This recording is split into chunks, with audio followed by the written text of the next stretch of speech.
Oh, it is. It is like really early.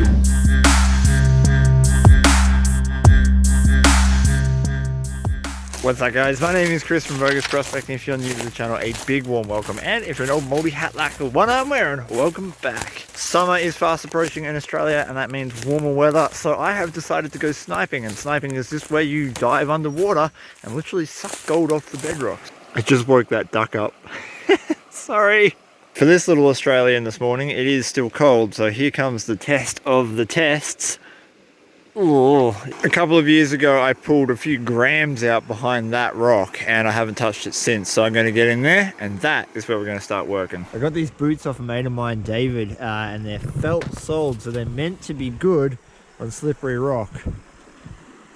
Oh my god, you couldn't do that normally. I'm still a little bit paranoid. Hang on, we'll go in here. But if I fall on my ass, it won't be... That's amazing! Woo, and cold. I have cleared most of the big rocks from around this hunk of bedrock, but I've also created some little wing dams to force fast water in behind it to try and clear some of the silt on both sides. Hopefully we'll be able to see what we're doing. And I can't move this thing's huge.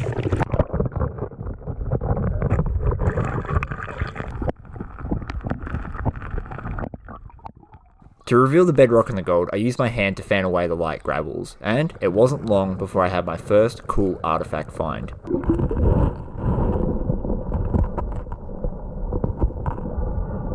Piece of Gold Rush era porcelain.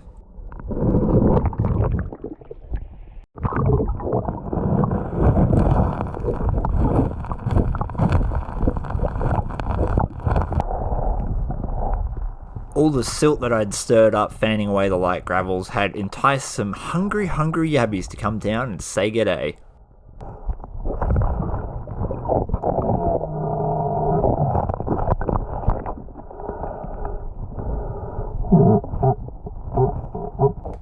I waved away the smaller ones, but I had to manually remove the bigger boy.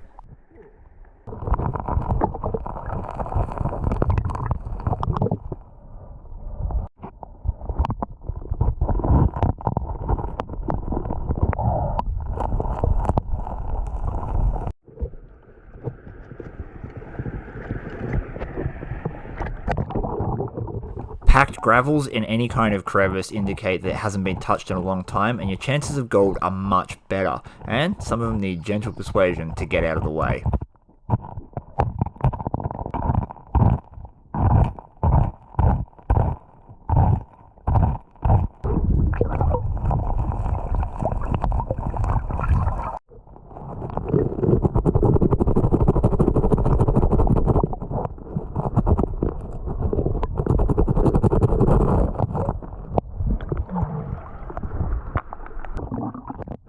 I'd finally revealed all of the bedrock leading up to the crevice, as well as the crevice itself, and I was hopeful to see my first piece of gold. However, I ended up finding another piece of that Gold Rush era porcelain. Before we go too far into the video, I just want to remind you guys to keep breathing. I'm underwater, and you're not.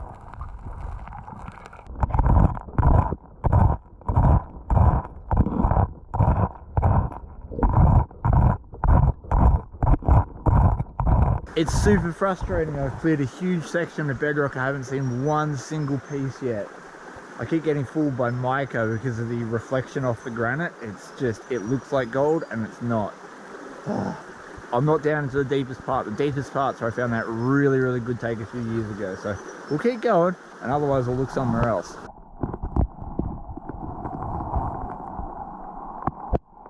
I can't believe I got all the way down to the very bottom of that and didn't find a single piece of gold. The only thing I found was these two bits of old porcelain pottery.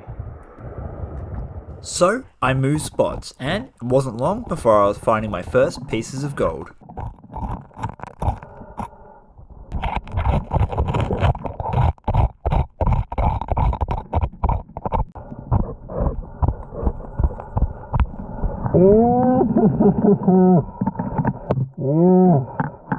Okay, can I get it? The problem was, the crack was so small, I couldn't quite get my tool down far enough to suck the piece of gold out, and I struggled for a while until eventually I got it.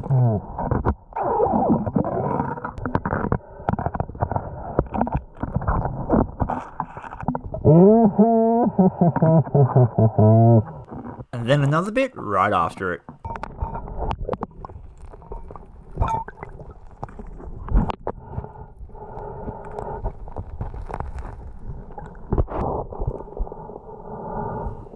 Unlike the mountain streams that pioneer Paulie hunts, the gold in my area is extremely fine, therefore I have to use a very gentle waving motion, and I'm looking for tiny pieces of gold that are under 1/100th of an inch. It's a bit hard to see them in this shot, but there's about a dozen pieces.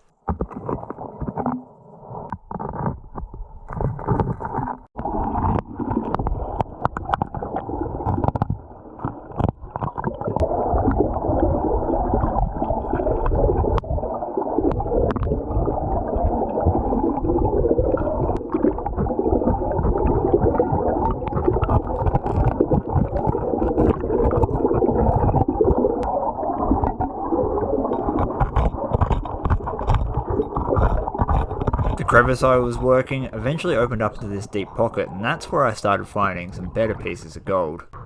Oh, I've done so many crevices and I can finally see a piece of gold. It's taken long enough. Oh.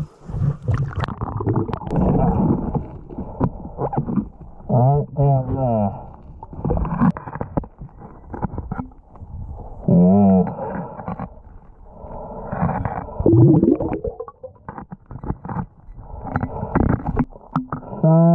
Hey, just down in there.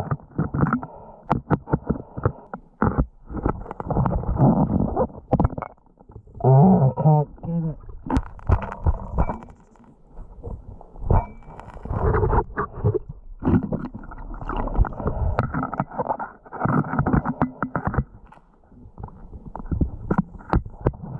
Yeah. Oh.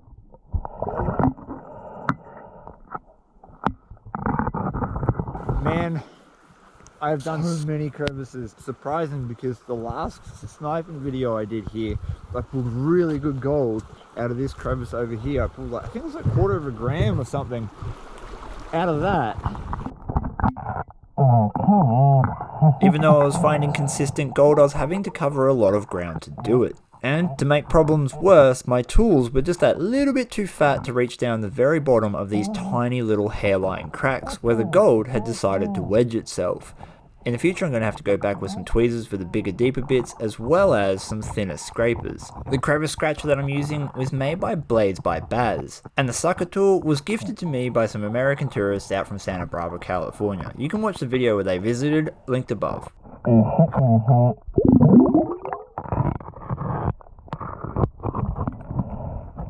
We often find a lot of lead bullets and mercury left over from the gold rush days in the creek systems while mining for gold, and we like to remove it from the environment. A few crevices later, and I actually hit a crack that had quite a bit of fine flour gold in it, as well as a few shotgun pellets.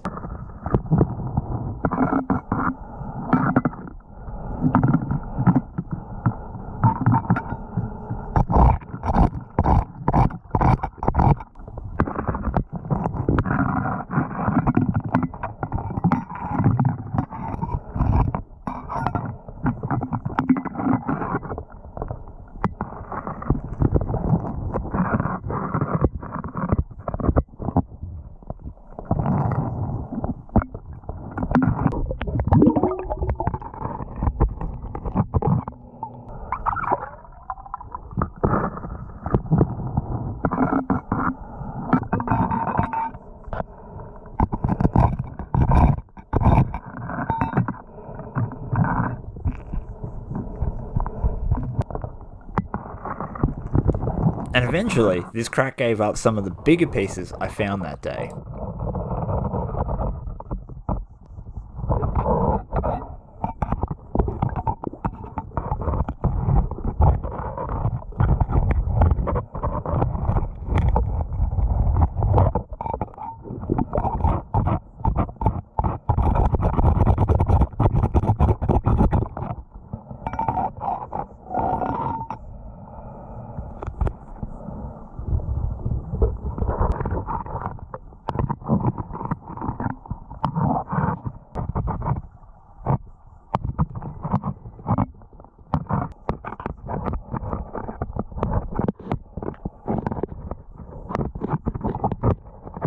Well, that's all those crevices done. Every single one of them. I've done so many and I've barely seen any gold. It has me worried, but the few bits I have seen have been nice. So let's empty out the turkey baster and see what we get.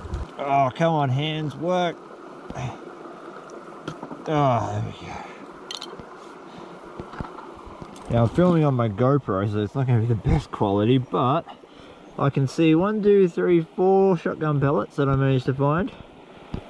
Hey, that's not too bad. Not the greatest take I've got in one day, but those bits aren't too shabby, and that I'm happy with. That was the first piece I found that was stuck way down in that crevice, and man, that was hard to get out. But nice size flake, and just dozens of other little bits of flakes. These little pieces I didn't even see. I just assumed they'd be down there when I found like one of these and some clay at the bottom of each crevice, so I just sucked the bottom up. But hey, we got some gold. Right before we weigh the gold, the usual disclaimer. I'm a micro miner who does this for a little bit of fun. I enjoy being out in the bush. I love finding treasure. It's not about the monetary value of the gold. If it was about that, I'd buy a lease and an excavator and a wash plant. It shrunk. Well, that's all the gold I got from sniping next to a Clash Guitars pick and an Australian 10-cent coin for a bit of scale.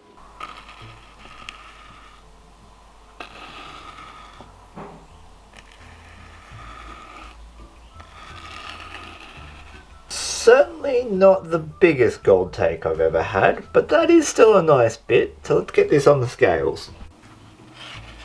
Should have really cleaned my pan before this.